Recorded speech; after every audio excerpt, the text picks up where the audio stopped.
મિત્રો આજના નવા એક ફરી વ્લોગમાં તમારું સ્વાગત છે અને મિત્રો આજે તો કેટલા ઘણા દિવસે વ્લોગ આપશે કારણ કે ટાઈમ નહોતો મળ્યો એટલા માટે યુટ્યુબમાં વ્લોગ નહોતો મૂક્યો અને તમે જોઈ લો આજે તો મગફળી કાઢી નાખી છે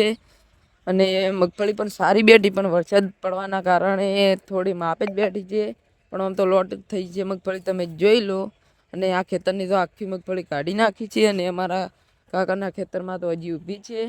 અને મિત્રો તમે જોઈ લો આસી છે મગફળી કારણ કે પાણી આવ્યું હતું તેટલા માટે ને તમે જોઈ લો મગફળીનો બે હાર તમને દેખાય છે આવો જ છે અને બીજું તો કંઈ નહીં અને તમે જોઈ લો આ મગફળીનો બે હાર છે અને મગફળી પણ સારી બેઠી છે પાણી આવ્યું અને વરસાદ આવ્યો બે વખત પાણી આવ્યું હતું અને વરસાદ પડ્યો તો મગફળી તો આમ ગણવા જઈએ તો સારી જ બેઠી છે અને જ્યારે થ્રેસરથી કાઢવા આવશે ત્યારે જોઈશું કેવી મગફળી બેઠી છે તે અને પેલા ખેતરમાં હાલ કાઢવાનું ચાલુ છે તમે જોઈ લો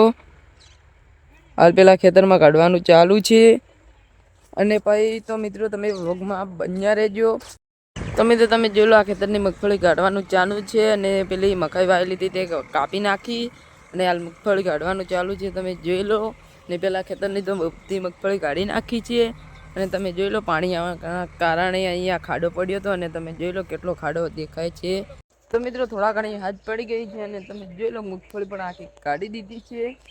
અને તમે જો ને મગફળીમાં ખોડ હતું એટલા માટે આટલી બધું ખોડ દેખાય છે અને મગફળી આ કાઢી નાખી બે ખેતરની મગફળી કાઢી નાખી છે અને પેલા ખેતરમાં તો રેગણા વાયેલા હતા ને અડધું ખેતર બાકી પડ્યું હતું કંઈ વાયું નહોતું